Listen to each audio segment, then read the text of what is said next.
You've spelunked into the Matt Cave. Hello, everybody, and welcome into another episode of the Matt Cave. Thank you all so much for spelunking on by. This week, it might be a short one, but I am here. I am here for everyone that is still working during this holiday season. I have done that life, and I never want to go back, but if I have to, I will. And I'm here for all of you that are still working through this holiday break for most of us. So thank you for listening, and thank you to everybody else who is spelunking on by. This week, we're going to talk about the Utah Hockey Club and the Utah Jazz, almost exclusively. As far as like BYU football, Utah State football, that stuff will be coming in the new year. I've made my decision. It will be coming in the new year. I will also be giving sort of like a transfer portal grade for each school, but that's to come. So this week I'll be talking about the Utah Hockey Club, their impressive point streak, and the Jazz, and Coach Will Hardy needs to stop. He needs to stop. He really does. He does. He's ruining the season. Again, for the third season in a row. I'll get into that. But as always, thank you all for being here. If you could do me a favor, rate, review, like, subscribe, comment, wherever it is, however you listen. Helps me out a ton. You can find me on YouTube if you search the Matt Cave Podcast, all one word. And you can also find me on Facebook. If you search the Matt Cave Podcast, you'll find my Facebook page. That's pretty much where you can find me right now. I do have a Twitch channel that I have not stepped foot into in like a month and a half now. Oops. But if you do want to hit a follow over there, it is twitch.tv/Matts, M-A-T-T-S Cave. And I'm hoping in the new year I can start rolling again with streams. But right now, just not right now. All right, let's dive into things, and let's start with the club. They are clubbing. It is great. And you know what? I'm going to take credit for it because when I subscribed to SEG+, that's when they started going on this tear. Started with the Sabres, and right now through the Wild. I was not expecting them to win in Minnesota. Minnesota, it was leading the Western Conference not too long ago. But they have been dropping some games recently, and they're not as good as everybody thought.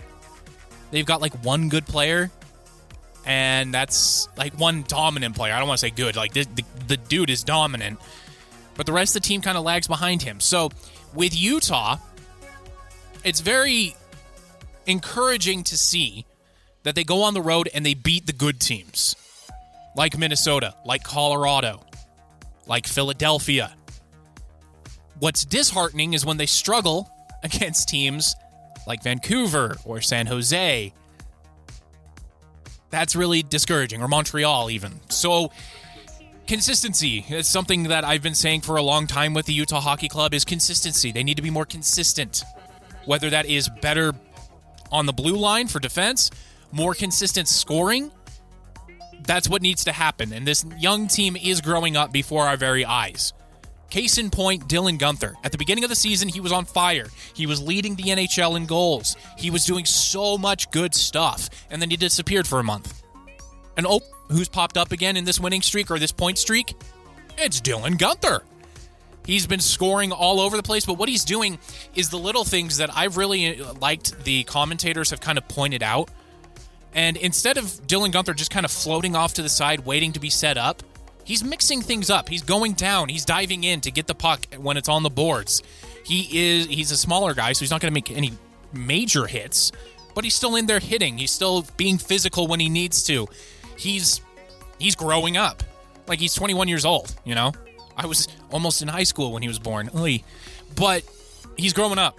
And the contract that he signed, that Bill Armstrong had him sign, is looking very, very, very, very good.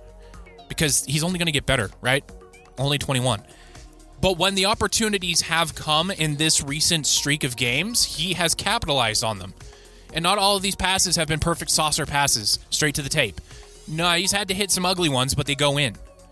And he's developing into a sniper. And Utah doesn't have a sniper right now. A guy where they can just shovel a pass across the ice and he just knocks it into the net. The club doesn't have that right now unless Dylan Guenther is that guy. So I hope he develops into that guy because when Dylan Guenther's on, this team rolls. Case in point, If we go all the way back to that game where they won 6-0 in Las Vegas, they are, let me count here. Counting's really hard, so give me a moment. 7-2. They are 7-3 in their last 10, and they have a point streak of 7 games. In the 7 games, their one loss was an overtime shootout loss to Minnesota. Every other game is a win. They're on a 4-game winning streak as of me recording this. A little bit later in the afternoon today, they will face off against the Anaheim Ducks. That should be a win. Should be. But this team has also lost to the Sharks. You know, the team that had the number 1 overall pick. So the consistency. Yeah. The club really needs that right now. But when we look at the goals, Dylan Guenther's got 16 goals. He's got 32 points.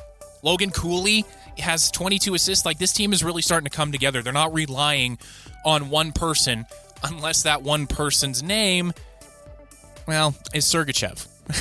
They are really over-reliant on him for me to feel comfortable about this team making the playoffs. They need these other guys to come back and come back healthy and come back soon. Like Sean Durzi, John Marino. Those guys need to come back because the over-reliance on Sergachev, you can tell. It's really big. So, Mikhail Sergachev is having an amazing year. He's not going to win any awards for it unless it's like a club award for how good he did. But he is definitely Utah's MVP right now. And boy, my pick of Connor Ingram at the beginning of the season is looking terrible. Because Vejmelka is insane. The guy is really good. And I don't think he's going to be giving up that starting goalie spot unless Connor Ingram takes it from him. Now, to be fair to Connor Ingram, he has been injured. He's been dealing with some injuries here early on in the season. So we'll see once he comes back healthy if he can kind of take the reins back and make my call look good. But that's completely selfish of me.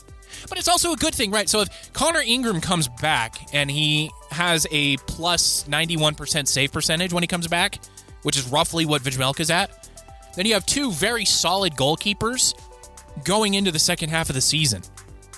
I would take that.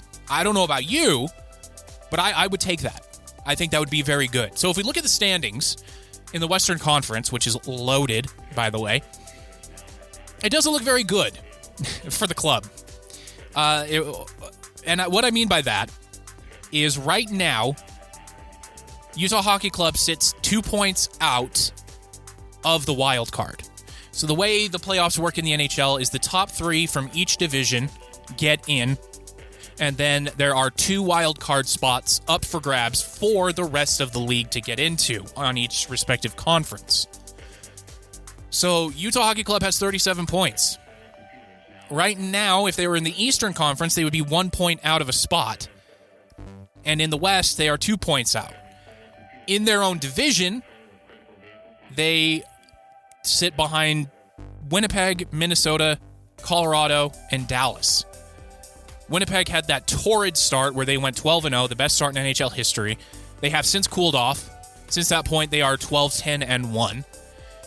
Minnesota has kind of fallen off recently. Their last 10, they are at 4-6. But Colorado has found their form, finally. The Colorado Avalanche fan inside of me is kind of breathing a sigh of relief that they made moves around the goalie position.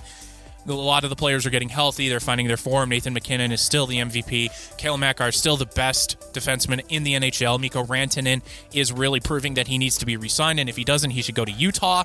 So that's where we're at with Colorado. And then Dallas. Dallas, me and my friends have never liked the Stars, ever. We don't like their style of play. We don't like that they're thuggish. We don't like any of it. But they are still in front of Utah. Utah does have a game against Dallas, I believe, Monday, as of me recording this, the 23rd of December, which is a humongous game at this point in the season. Utah wins that. They leapfrog Dallas, and they could potentially leapfrog Colorado as well, depending on what happens against Anaheim. So Utah wins the next 2.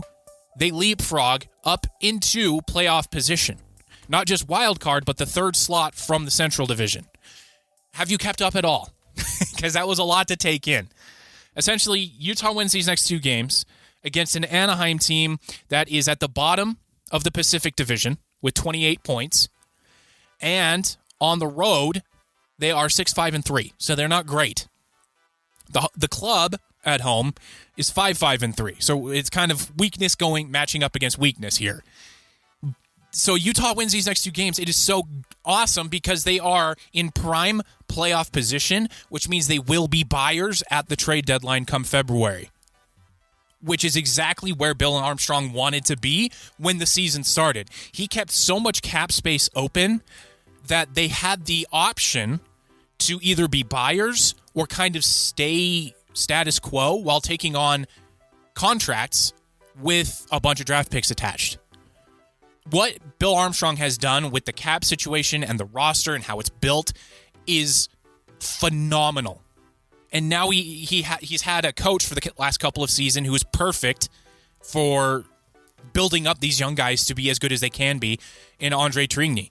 He's regarded across the NHL as one of the best talent developers in the league. And the video games shouldn't matter, right? The ratings from video games don't matter in the real world when it comes to talent evaluators and all of that stuff. Hear that, Woody Johnson? I'll talk about that in a little bit here. But Andre Trigny has been an A, which is like the best rating you can have as a coach, for a while now. So this team is really set up for success moving forward, and they have cap room, and they have an ownership group that is willing to spend to make this team even better. So what a lot of people have said about the Utah Hockey Club / Arizona Coyotes is that if they had good and stable ownership, this team would contend for the playoffs annually. They would not really ever be at the top of the NHL draft. Well, now they have that. And the fruits of that labor of Bill Armstrong and crew is really starting to bear, because what I'm seeing for this team is not only exciting hockey, because there's never a dull game when Utah is concerned, but it's also, there's room for improvement, but you can also see how good they are. And that's exciting. I hope everybody is as excited as I am about the Utah Hockey Club, because this team is going to be good. Whatever they're going to be named next season, I want them to stay with the hockey club. I really do. And what I like about that tangent, what I like about me wanting to keep the Utah Hockey Club is that it is starting to gain a lot of traction with the fan base. It really is. On Reddit, on NHL forums that I follow, YouTube guys that I follow, they are starting to warm up to the Utah Hockey Club. Like, why do you need a nickname? Utah Hockey Club's great. It's unique. No other club in the NHL has something like it. They're from Utah. All right, cool.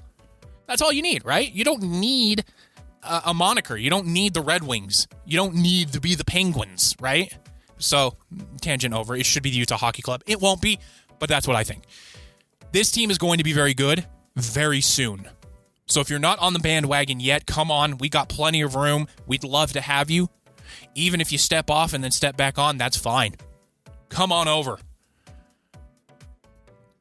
The Vegas Golden Knight fans, you should come over too. I know your team's better at the moment than the club, but come on over. We'll take you too. Even though we're technically rivals now, I guess, but it is what it is. So this next week or so is very important for the Utah Hockey Club, because they play not only Dallas, but they play Colorado, I think, a couple of times. So very key interdivision games that could spell what they do at the trade deadline. I honestly think that they'll be buyers. And with teams like the Predators, the Islanders, the Rangers, and the Canadiens, even the Senators, a lot of those teams will be selling. And they might be selling cheaply. So Utah can get some really good players at this trade deadline. And I really want them to go for Philip Forsberg from Nashville. That's the kind of guy they need up front. But anyway, I'll kind of dive into that when we get closer to the trade deadline. But let the past 10 minutes or so of me talking about the Utah Hockey Club boil down to this. This team is going to be excellent. They are very good right now. Start rooting for them and start paying attention to them, because it's fun. All right, so let's move on to the Jazz. Will Hardy, you have to stop. Stop being so good. Just take the rest of the year off. We get it. You're a good coach. We get it. We get it. You know what you're doing. You could put any player on God's green earth into a position to succeed. You can. We get it. Just go take a nap for the rest of the season. The Jazz are on a 2-game winning streak. That's not acceptable this year. It's unacceptable this year. I don't like it. No, sir, I don't like it. They currently are technically above 4 teams. So 4 teams have a worse record than the Utah Jazz. The Charlotte Hornets, Toronto Raptors, Washington Wizards, and New Orleans Pelicans each have a worse record. The Pelicans are going to be selling hard at the deadline, I believe, so they're only going to get worse. The Trailblazers as well probably have a couple of veterans. They're just going to sell off too. The Wizards are dumpster fire and will be for a while. And the Hornets and Raptors have been bad for a very long time, except for that one season where Toronto won the finals. So the Jazz need to start losing. They have to. For this rebuild or retooling, whatever they want to call it, for this to pay off, it has to be this season. Because as we go along, if the Jazz maintain this, we're going to be good in the first half, sell off at the trade deadline, and hopefully lose every game the rest of the year, your head coach is too good to do that. You have to force his hand. You have to say, all right, we're getting rid of all these veterans. You have to play the young guys. If we lose by 70 a night, fine. At least they'll learn not to do that moving forward. I would hope they knew to do that before losing by 70, but I don't care. At this point, get rid of them all, except for Lauri Markkanen and except for Jordan Clarkson. I want him to stay too, but that's a selfish thing. I like the guy. He likes Utah. I don't want to see Jordan Clarkson go. Let him play out his contract. Let him play out his career here. But the rest of them can go. Walker Kessler, Colin Sexton, John Collins, Svi Mikhailiuk, even Patty Mills. All of them need to go for a ham sandwich and a draft pick. Not for other players. Not for guys trying to prove they belong on an NBA roster, because those guys are going to play their hearts out. I don't want that. I want the ham sandwich, and I want the draft picks. Because this team can't win. They can't. This draft has 3 players that are potential franchise-altering players. And I know I said that a couple years ago with the Scoot Henderson, Victor Wembanyama draft. That hasn't quite turned out that way. It turns out there was one. I still believe Scoot Henderson is a generational talent. It's just the G League and the G League Ignite was a failed experiment, so he didn't really get the development he needed. And that's why the G League Ignite don't exist anymore. So I think he just needs to get like a season or 2 more under him, and he will be that sort of Penny Hardaway type player that I thought he was going to be. Anyway, that's just me ruminating on my missed call. But the Jazz, stop. Just stop. You've won 7 games. That's enough for the season. You can lose the rest. You can lose what would that be, 55 games, right? Yeah, you can lose the rest, the last 55 games in a row. Set a record there. Put your names up in the record books. You'll live forever losing 55 games in a row. How about that? Sell that to them, Ryan Smith. Sell that, Danny Ainge, to Coach Hardy and all of them. You'll be living forever in the history books. 55 straight losses to end the season. And then you could potentially come back next year and contend for the playoffs. Because Cooper Flagg is that good. Ron Harper Jr. is that good. Or the second, is that good. So I'm looking at this thinking that even Igor Demon could be that good. We'll have to see what happens when he plays against Power 4 basketball teams. Well, they're Power 5 because the Big East is in there. We'll see what he looks like against the Big 12. If he is the real deal or not. But against the early season competition, he looked great. What I'm saying is Will Hardy needs to stop. We get it. He's a good coach. He could put me in a position to succeed, and I haven't played a game of basketball in 18 years. I have full confidence he would put me in a position to succeed if he was forced into doing it. He's that good of a coach. He really is. So they need to sell. Sell. Everything must go. If it's not nailed to the floor, you can have it for a ham sandwich and a draft pick. because that's what the Jazz need to do to get franchise-altering talent onto the team. Because I've said this before, you're going to hear it ad nauseum, and you have heard it ad nauseum. Utah is not a free agent destination for basketball players. It's just not. Unless it's a guy like Lauri Markkanen or a guy like Jordan Clarkson. It's just not a free agent destination. All right, so that does it for the Jazz. Basically, what I want you to know about the Jazz is they need to stop winning, and that Will Hardy is a very good coach. Once Will Hardy gets that franchise-altering talent, the Jazz are going to take off. They are. He truly is that good of a coach. He just hasn't had the team to prove it. But I think, here we go again with another tangent, but he's proven he is that good of a coach. Look at the teams his first 2 years. They were in playoff, not just play-in. They were in playoff contention up until the trade deadline. That's how good of a coach he is. And then they sold off the veterans that he was playing, saying you got to play the young guys. Well, they have to do that again. Get rid of John Collins. Get rid of Walker Kessler. Get rid of Colin Sexton. Keep the rest of them. And then tell them, you got to lose. But that won't go over well. If you're an athlete at the highest level and you're told to lose, you're not going to lose. That's just the way it works. Anyway, that's that. The Jazz need to lose more. The hockey club needs to win more. And that's kind of what I'm going to be watching the rest of the season. But I'm also going to be watching the development of the young guys. So like the Dylan Gunther for Utah Hockey Club. Pretty much every player on Utah Hockey Club not named Sergachev, really, or Ian Cole, or Ollie Mata, the veterans. I want to watch their development. Logan Cooley is, anytime he goes from the defensive zone into the attacking zone, he's shot out of a cannon. Same thing with Celebrini. Those guys are so fast. It's so cool. And it's kind of the same thing with the Jazz, with Keontae George and Isaiah Collier. Those guys are fast. Watching him go from defense to offense is a blink. And it's so much fun to watch. So, there we go. That's the crux of the episode, everybody. Now, what I mentioned earlier about Woody Johnson. There was a report sent out by The Athletic, which is basically the New York Times.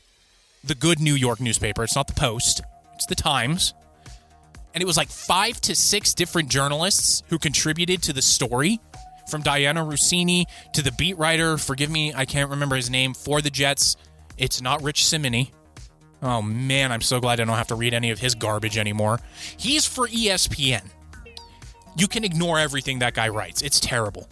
But this article from The Athletic talked about the New York Jets. And if you've listened to my show for a while, I have no love lost for the Jets. But I can forgive Robert Saleh. And I can almost forgive Joe Douglas. It wasn't their fault. It was Woody Johnson's fault. Did you know that when he returned from being the ambassador to the UK, he had everybody call him Ambassador Johnson? Not Woody, not Mr. Johnson, not even owner, ambassador. So there's your first snapshot into the kind of dysfunction, we'll say, the Jets players have to endure. Now, another thing. Early in the season, the Jets were trying to trade for Jerry Jeudy, who is having a 1,000-yard receiving season with the Cleveland Browns, and that mess of a franchise. Jerry Jeudy is a very good receiver. Very good. Woody Johnson nixed a trade. It was basically done at the beginning of the season. It was done. All they had to do was shake on it. Woody Johnson said no. And do you know the reason why? His Madden rating wasn't high enough. That's why. He had his 2 sons tell him to not do the trade because Jerry Jeudy's Madden rating wasn't high. Are you kidding me? Are you kidding me? Madden ratings are bogus. Okay? They're just bogus. The 99 Club, all that other stuff is basically who is the most popular player. That's what it is. It's a popularity contest. It's not about how good they actually are. It's marketing, right?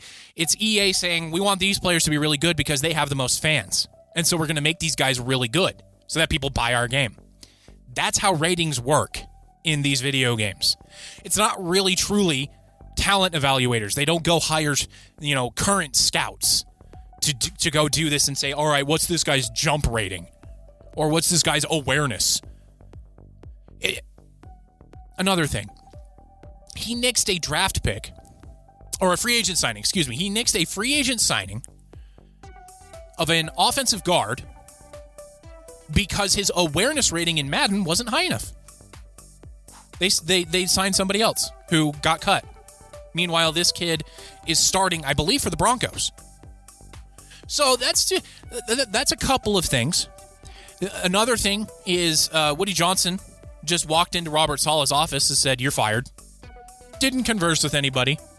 Didn't tell anybody it was going to happen. Just said, "You're fired," and escorted him out of the building. That's not good. That's terrible, actually. There's no humanity in that. And what's even worse is there's no management in that. He also took down the motivational stuff that was on the walls that you probably saw if you watched Hard Knocks that season. I think it was 2 seasons ago. Or no, it was last season. Where it was all gas, no brakes. He took that all down. He didn't like it. And so he got rid of it. So owners have the right to do it. They're the ones signing the paychecks, right? They can do whatever they want. It's their mini kingdom. But if you look at the successful ones, Robert Kraft, I almost said Brian Billick. That Brian Billick was the coach of the Ravens way back when. Anyway, Robert Kraft, super successful, right? The owner of the Denver Broncos back in the day. I don't even remember his name. That's how good of an owner he was. Like these guys, the owner of the San Francisco 49ers, back when they had their dynasty, those guys stayed out of the way. They said, we're going to hire the right people who are smarter than us in this certain thing, and got out of the way. And you know what? They won. Kind of the same thing with the Hunt family in Kansas City right now. Just allowing Andy Reid and company to do their thing. And saying, all right, go nuts. We'll just enjoy the Super Bowl trophies. That's really what it is. And then you have teams like the Cowboys and the Jets, and the Raiders. You know the owner, right? Can you name the last 3 head coaches for each franchise? Bet you can't. I can, but that's because I'm a freak. So, what's the common denominator here? It's ownership. And so all of those quarterbacks that go through New York since Woody Johnson bought the team, all of those careers were ruined because of Woody Johnson. So one thing that I would love to see change in sports, and it will never happen, but something I would love to see is and this goes for sports worldwide, not just the NFL, not just like MLB or anything like that. If there are owners who are refusing to spend money, and there are owners who are annually losing, they're forever bad, and they don't have a plan they present to the league office and the other 31 or 29, however many owners, and those owners don't like that plan to make it better, they force that person to sell the team and say, all right, you're done. You got to sell the team because it's not a good look for our league. You know, Roger Goodell is all about protecting the shield. The Jets, the Jaguars, the Raiders, the Cowboys. I know the Cowboys are valued as the most valuable team by Forbes this past year, I think in all sports. But the on-the-field product is embarrassing. Same thing with the Jets. Like, they need to do something like that. It'll never happen, right? Because all of those guys are buddies. They're not going to lay one of them out to dry unless they do something egregious, which we've seen in the past, right? Most recently with Jerry Richardson and the Carolina Panthers. But that's something I would love to see. And so the last 5 or so minutes of me talking about the Jets is this. It wasn't Zach Wilson's fault. It was Woody Johnson. All right, everybody. That's the show this week. If I don't see you all next week, please have a wonderful Christmas, Hanukkah, Happy New Year, Kwanzaa, whatever it is, however you celebrate. Have a wonderful time. And I'll either see you next week or next year when we spelunk back into the Matt Cave.